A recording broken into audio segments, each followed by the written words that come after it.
The morning fog clings heavily to the shores of Lindisfarne on June 8th, 793 AD.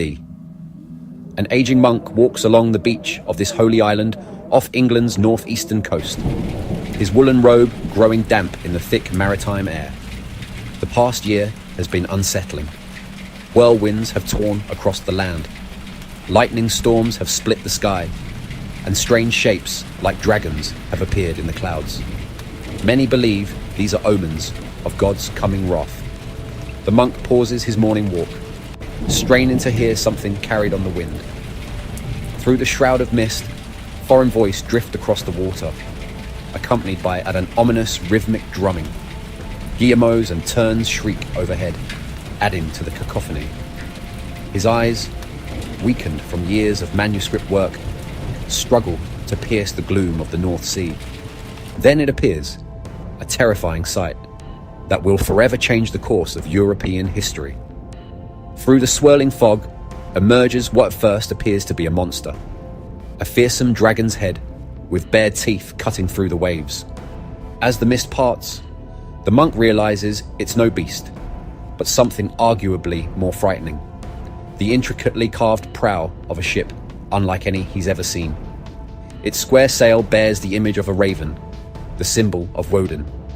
Along its hull, shields line the gunwales between rows of oars that move in perfect unison, like the legs of some great sea creature. Two more ships materialize from the fog, equally swift and deadly. Men pour forth into the shallows, their appearances as alien as their vessels. They wear glinting helmets and leather tunics covered with animal furs. Their bearded faces are painted in bold stripes of red, blue and black, war paint that makes them appear more demon than human. As their boats grind onto the beach, they beat their axes against massive wooden shields, creating a thunderous din that strikes terror into all who hear it. The monastery bell begins to toll in desperate warning, but it's too late. At high tide, Lindisfarne is cut off from the mainland. There will be no escape and no rescue. The monk can only watch helplessly as his brothers emerge from their sanctuary, only to be cut down mercilessly by Norse axes. The raiders move methodically through the monastery, seizing everything of value: gold reliquaries, jeweled crosses, precious manuscripts the monks had spent years creating, even the food stores that were meant to sustain the community. But the Vikings aren't finished. Young novice monks, little more than boys, scream in terror as they're seized and carried off to the ships. When one elderly brother tries to save a child, a swift sword stroke ends his life, his blood soaking into the beach as he watches his young charges carried off to lives of slavery across the sea. The raid on Lindisfarne sends shockwaves through Christian Europe. A monk named Alcuin, living 650 miles away in Aachen, is moved to tears when he hears the news. He writes to the Bishop of Lindisfarne in careful Latin script. The heathens desecrate God's sanctuaries and trample the bodies of saints like dung in the street. But this devastating raid was not the first Viking attack on English soil. 4 years earlier, in 789 AD, 3 Norse ships had appeared off the Isle of Portland on England's south coast. The local reeve, Biduhard, rowed out to greet what he assumed were peaceful traders. Instead, he became the first recorded Anglo-Saxon victim of Viking violence, cut down in a hail of arrows. It was an ominous harbinger of the terror to come. Before we delve deeper into the Viking Age, we must understand who these raiders really were and what drove them to seek their fortunes beyond their homelands. The term Viking itself requires careful explanation. It comes from the Old Norse word Vikingar, meaning raider, and Viking, which described the act of raiding itself.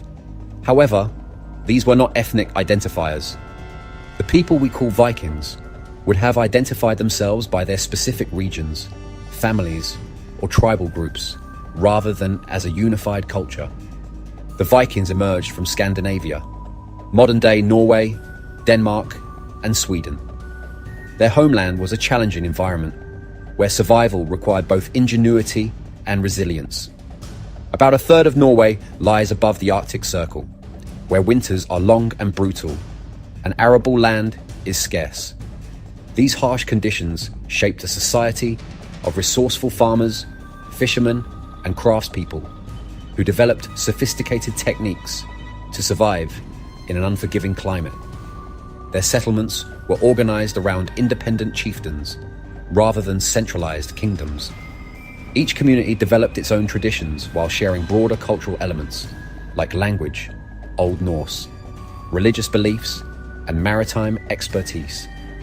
The Vikings were exceptionally clean by medieval standards.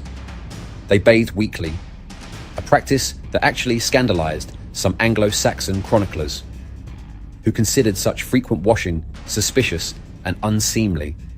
Archaeological evidence shows they took pride in their appearance, using combs made of bone and antler, often decorated with intricate carved designs and runic inscriptions. The Norse religion was deeply woven into daily life, though it was more focused on practice than belief. Unlike Christianity, with its organized priesthood and sacred texts, Norse paganism centered around seasonal ceremonies, sacrifices, and feasts. Their gods were numerous and complex. Odin, the one-eyed wanderer and god of wisdom and war. Thor with his mighty hammer Mjolnir. Freya, goddess of love and battle, and many others. These deities were not distant figures, but active participants in human affairs. Their stories filled with very human flaws and desires. Their religious practices were varied and localized. In Denmark, archaeological evidence shows fewer physical idols, while in Sweden, runic stones and carved figures were more common. Sacred spaces could be groves of trees, springs, or great halls, where communities gathered for blots, which were sacrificial feasts. These ceremonies weren't just religious observations, but crucial social events that bound communities together and often served as venues for political decisions and alliance making. The Vikings were master shipwrights, and their technological innovation in shipbuilding was perhaps their greatest achievement. The development of the keel was revolutionary, allowing their ships to be both stable in ocean waters and shallow enough to navigate rivers. These vessels were clinker-built, with overlapping planks that made them flexible and strong. A Viking longship could be pulled onto a beach by as few as 10 men, yet was sturdy enough to cross the Atlantic. They could achieve speeds of up to 15 knots and cover approximately 50 miles per day, significantly faster than a mounted warrior could travel on land using even the best Roman roads. Archaeological discoveries have revealed the sophistication of Viking craftsmanship.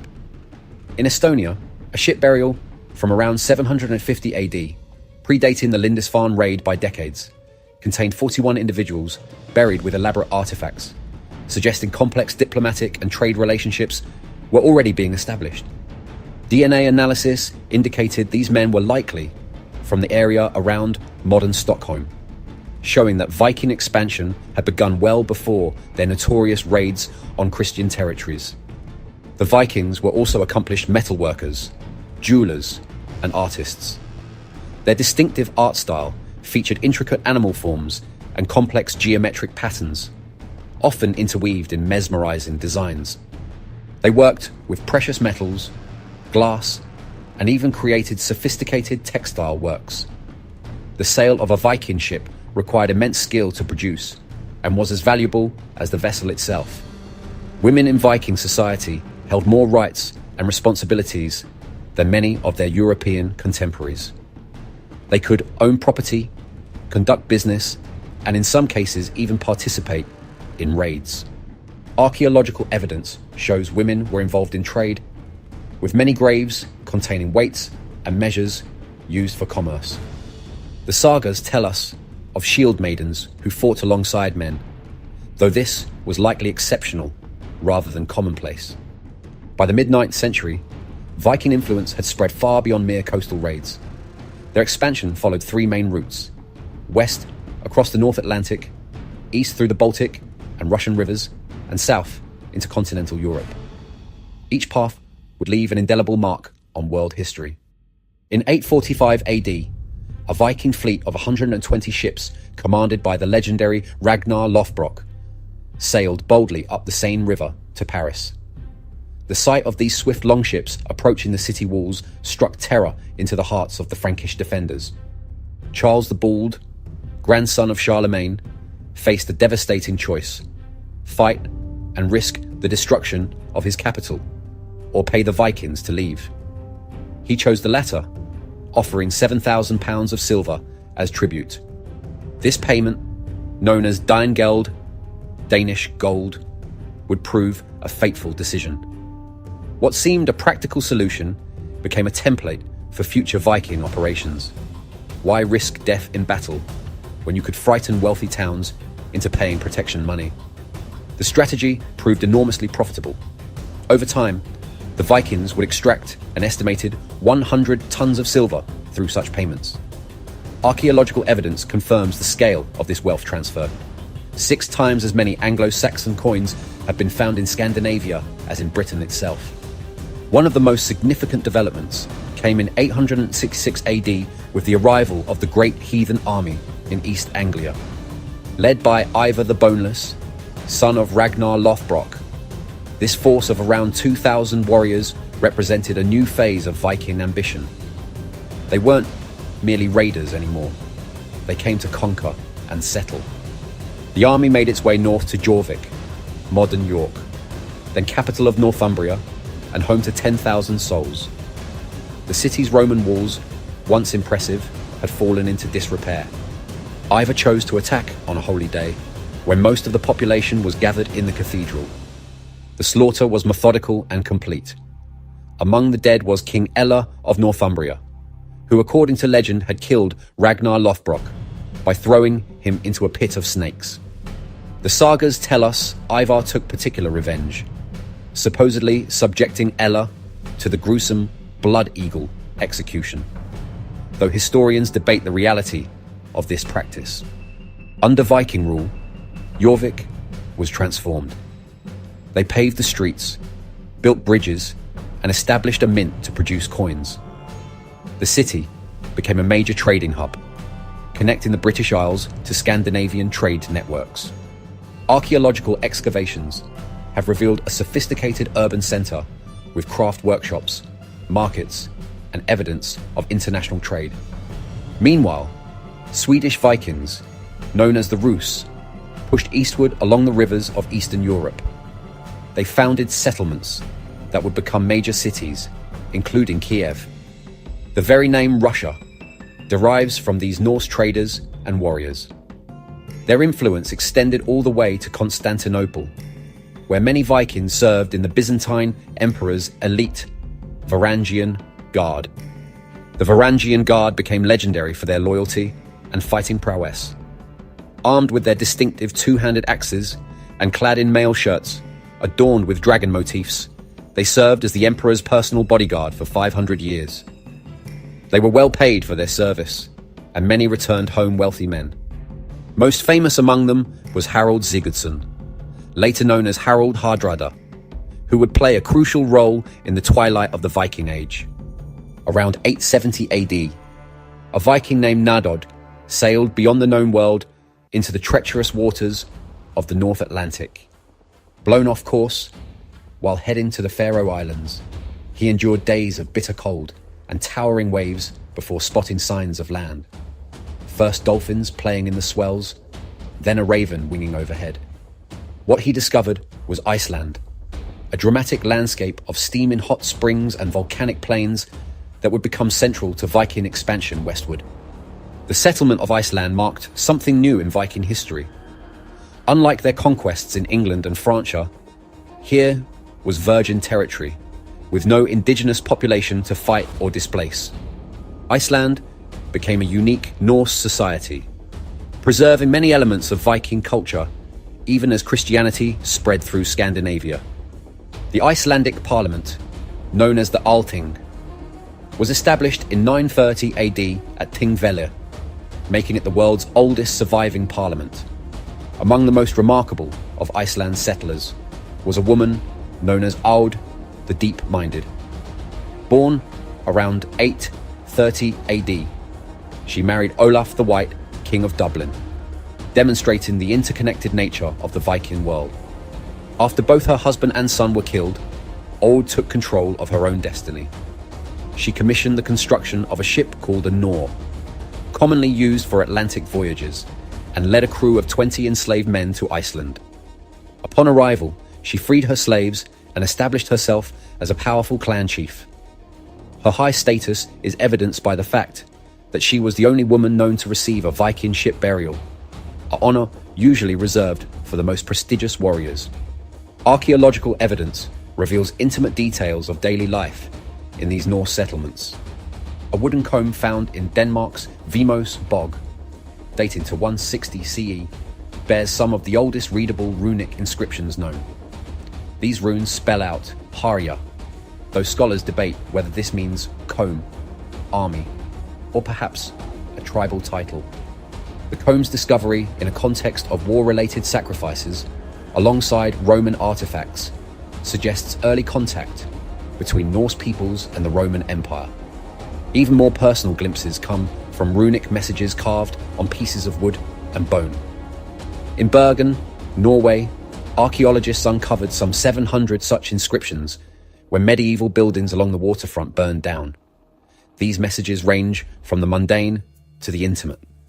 One stick appears to be from an exasperated wife named Gyda, telling her husband to go home, presumably from a tavern. Another records a woman named Asa, declaring her love for someone whose name is partially lost. Some messages are too crude for polite company, showing that Vikings were as capable of bawdy humor as any other people. The next major step in Viking expansion came through Eric the Red, who arrived in Iceland in 950 AD. Like his father before him, Eric was exiled for murder. Forced to leave Iceland, he sailed northwest to explore lands that had been previously sighted. What he found was an enormous, largely ice-covered island. With remarkable marketing savvy, he named it Greenland, reasoning that the pleasant-sounding name would attract settlers. His strategy worked. When he returned to Iceland, he convinced 25 boatloads of colonizers to join him. Though only 14 ships survived the perilous crossing, they established settlements that would last for 400 years. Eric's son, Leif Erikson, would push even further west. In the summer of 1000 AD, Leif prepared to lead an expedition to explore lands glimpsed by previous sailors. His father was meant to lead the voyage, but an accident changed their plans. As Eric rode to the ship, his horse stumbled on algae-covered rocks, throwing him to the ground. Though the injury wasn't severe, Eric saw it as an ill omen and told his son to lead in his stead. Leif Erikson's voyage would take him further west than any European had ever sailed. After days of navigating through mountainous waves and bitter winds, his crew spotted land. Not just any shore, but a white beach fringed with an endless forest of towering trees. They named this place Vinland for the wild berries or grapes they found growing there, though modern scholars debate whether true grapes could have grown in what we now know was Newfoundland. The Norse settlement at Lance aux Meadows in Newfoundland, discovered in the 1960s, provides archaeological evidence of this remarkable achievement. The Vikings had reached North America nearly 500 years before Columbus. The site appears to have served primarily as a repair station for ships and a base for further exploration, rather than a permanent settlement. Leif's sister, Freydis Eiriksdottir, would also make her mark on Vinland around 1010 AD. Even while pregnant, she joined an expedition to the new territory. According to the sagas, during an attack by indigenous peoples, whom the Norse called Skraelings, Freydis demonstrated remarkable courage. When Viking warriors began to retreat, she seized a sword, bared her breast, and struck it with the weapons flat, rallying the men to stand and fight. However, relations with the indigenous peoples ultimately proved too difficult to maintain peaceful settlement. The Norse found themselves in frequent conflict with the native inhabitants. leading to violent skirmishes. Despite the rich resources of the new land, the Vikings eventually abandoned their North American settlements. Though they continued to harvest valuable walrus ivory from the northern waters around Greenland and Baffin Island, evidence of contact between Vikings and indigenous peoples can be found in both archaeological remains and traditional stories. Viking artifacts have been discovered in indigenous settlements across Arctic Canada, including iron implements, pieces of ship's sailcloth, and even a wooden carving that appears to depict a Norseman, found in a native site on Baffin Island. A Norse penny, dating to the 1070s or 1080s, was discovered in an indigenous settlement site on the coast of Maine, suggesting trade networks extended far beyond the known Viking settlements. Meanwhile, back in Europe, Viking culture was undergoing profound changes through interaction with Christianity. The conversion process was complex and often pragmatic rather than purely spiritual. One account by Thietmar of Merseburg describes Danish Vikings repeatedly getting baptized to receive the customary white baptismal robes, which were valuable gifts. When one Viking complained about receiving a shabby robe, saying he had been baptized 20 times before and always received a good robe, it revealed how some Vikings viewed Christian ceremonies as practical opportunities rather than spiritual commitments. The archaeological evidence shows fascinating examples of this cultural mixing. Soapstone molds have been found that were used to cast both Thor's hammers and Christian crosses, practical craftsmen ready to serve customers of either faith. Thor's hammers themselves became more common as Christianity spread, suggesting pagans felt a growing need to assert their traditional beliefs in the face of the new religion. Some Vikings maintained dual beliefs, calling on Christ for general protection, but invoking Thor for sea voyages or Frey for good harvests. The Norse pantheon was naturally inclusive, happy to add new gods to their existing collection. But this flexibility conflicted with Christian insistence on monotheism, creating tension as Viking societies gradually Christianized. In 1017, a remarkable scene unfolded at St. Paul's Cathedral in London. A Danish prince named Canute, an exceptionally tall and striking figure with keen eyes and a commanding presence, approached to be crowned King of England. The black raven standards of his guard caught the winter light as they entered the stone church. The same church whose wooden predecessor had been destroyed by Viking raiders generations before. Canute's path to the throne had been hard fought. His first attempt to conquer England in 1013 was thwarted by King Ethelred the Unready. Returning in 1016 with reinforcements, he waged a long campaign against Ethelred's son, Edmund Ironside. The two eventually agreed to divide England between them, but Edmund's convenient death a month later left Canute sole ruler of the realm. Standing in St. Paul's that day, Canute represented a new kind of Viking leader, the grandson of Harald Bluetooth, who had united the warring tribes of Denmark and Norway, and whose name would centuries later inspire the wireless technology logo. Canute understood the importance of legitimacy and Christian acceptance. After taking the English crown, he inherited Denmark upon his brother's death. By 1028, he ruled Norway and parts of Sweden as well, creating what became known as the North Sea Empire, the largest Viking realm ever established, and the most powerful political entity in Northern Europe outside the Holy Roman Empire. Canute's challenge was unprecedented, ruling an empire more diverse than any Viking before him had attempted to manage. The Norwegians were considered half wild, the Danes more settled, and the Swedes somewhere in between. Add to this the Anglo-Saxons and the Danish settlers in the Danelaw, and Canute had to balance many competing interests. He could not afford to be too much of any one thing, too Viking for the Christians, or too Christian for the Vikings. His solution was to embrace both heritage and progress. He invested heavily in repairing churches and monasteries damaged in earlier Viking raids, ensuring the monks who wrote the historical chronicles would paint him in a favourable light. Yet he maintained strong connections to his Norse roots and traditional power structures. Under his rule, trade flourished across the North Sea, and a period of relative peace and prosperity dawned. But perhaps the greatest Viking leader of all was yet to come. Harald Sigurdsson, known as Harald Hardrada, Hard Ruler, embodied the Viking ideal of rising from humble beginnings to great power through courage and cunning. From age 15, he fought as a warrior, eventually joining the elite Varangian Guard in Constantinople. There, he amassed a fortune as a mercenary, married a Kyivan princess, and returned to Scandinavia with grand ambitions. In 1066, seeing an opportunity to expand his power, Harald Hardrada launched an invasion of England. He raided along the east coast, burning Scarborough and sailing up the River Humber to capture York. But his triumph would be short-lived. 5 days later, he faced the English army led by King Harold Godwinson at Stamford Bridge. The battle marked the end of an era.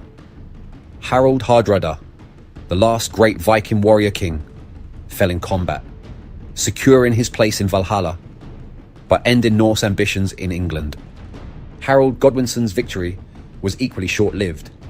He had to march his exhausted army south immediately to face another invasion, this time from William of Normandy. 3 weeks after Harald Hardrada's death at Stamford Bridge, on October 14th, 1066, Harold Godwinson's exhausted army faced William of Normandy's fresh troops at the Battle of Hastings. The battle raged from dawn until dusk, ending with Harold's death, though accounts of him being struck by an arrow in the eye, as depicted in the Bayeux tapestry, may be legendary. On Christmas Day, 1066, William was crowned King of England at Westminster Abbey, marking the beginning of Norman rule in England. Yet even in defeat, Viking influence prevailed. The Normans themselves were descendants of Norse settlers, their very name meaning Northmen. William the Conqueror traced his ancestry to Rollo, the Viking chieftain who had besieged Paris 2 centuries earlier and became the first ruler of Normandy. The Norman conquest of England was, in many ways, the final triumph of Viking ambition, albeit in a transformed, Christianized, and French-speaking form.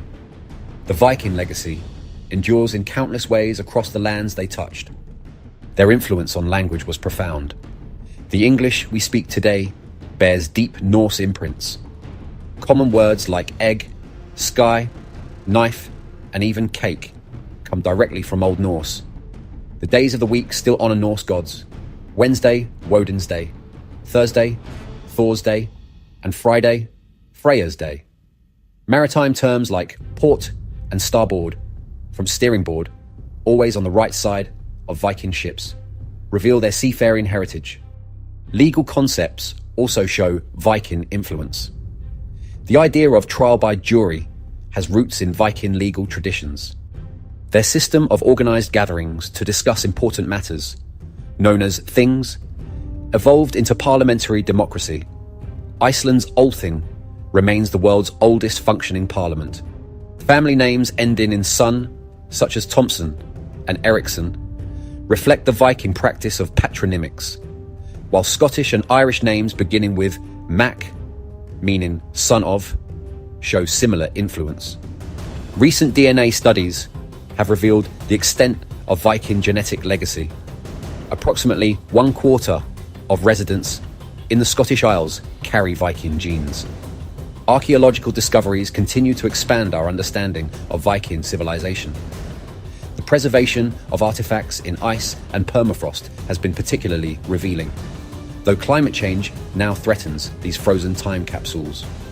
In Norway's Lindisfarne Pass, melting ice has exposed everything from a Viking Age walking stick carved with the inscription, "Ivar owns this," to vast quantities of preserved horse dung, painting a vivid picture of travel patterns and daily life. The Viking impact on world history was transformative. Their raids may have terrified Europe, but they also connected distant lands through trade networks stretching from Newfoundland to Baghdad. They were master shipwrights who revolutionized maritime technology. Intrepid explorers who pushed the boundaries of the known world, and sophisticated craftspeople whose art continues to inspire. Their complex relationship with Christianity helped reshape medieval Europe, while their legal and governmental innovations influenced the development of democracy. The English language itself is rich with Norse words covering everyday concepts. Common nouns from Norse include window, sky, egg, knife, seat, skill, skin, leg, neck, freckles, skull, wing, gate, guest, husband, fellow sister, birth, thing, law, anger, happy, weak, wrong, loose, low, ozod, ugly, ill, and die. Place names also reveal Viking settlement patterns. Locations ending in by, like Derby, Rugby, Whitby, come from the Norse word for village or town. Names ending in thorp indicate an outlying farmstead, while kirk in place names, like Kirkby, shows a church was present. The suffix sta in names like Leicester comes from the Old Norse word stada, meaning place. Our social and legal structures bear Norse fingerprints. The concept of law itself comes from Old Norse lag, and their thing meetings evolved into modern parliamentary democracy. The tradition of trial by jury and the right to be judged by one's peers stems from Viking legal customs. Maritime vocabulary is especially rich in Norse terms. Starboard, from the steering board always placed on the right side. Port, for the left side, where ships would dock. Bow, for the front of the ship. Wake, for the trail left behind. Keel, for the central beam. Cargo, from Old Norse karg, meaning bird and family names show clear Viking influence. Surnames ending in son, Johnson, Wilson, Anderson. Scottish, Irish, Mac names meaning son of. Names like Ronald, Harold, Eric, and Olaf have Norse origins. Even modern technology carries Viking references. The Bluetooth Wireless Standards logo combines Harold Bluetooth's initials in runic form, while its name honours the king who united Denmark and Norway. In architecture, they influenced the development of specialised buildings like saunas and longhouses. Their distinctive art styles, with intricate animal forms and geometric patterns, continue to inspire designers and artists. Their impact on literature and storytelling remains strong through preserved Norse mythology and sagas.